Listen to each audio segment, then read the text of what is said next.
গ্রেফতারি পরোয়ানা জারি হতেই নার্সিংহোম থেকে সোজা আলিপুরের বিশেষ সিবিআই আদালতে আত্মসমর্পণ করতে গিয়েছেন আক্তার আলী। হাওড়ার হাসপাতাল থেকে শনিবার সোজা আলিপুরের বিশেষ সিবিআই আদালতে গিয়েছেন আরজি করের প্রাক্তন ডেপুটি সুপার আক্তার আলী। শুক্রবার তার বিরুদ্ধে জামিন অযোগ্য ধারায় গ্রেফতারি পরোয়ানা জারি করেছিলেন বিচারক।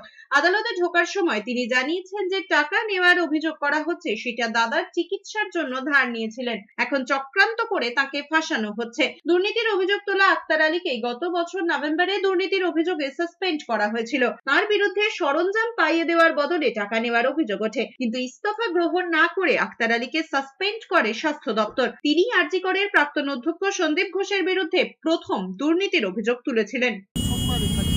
আজকে কি হাজিরা দিলেন এখানে?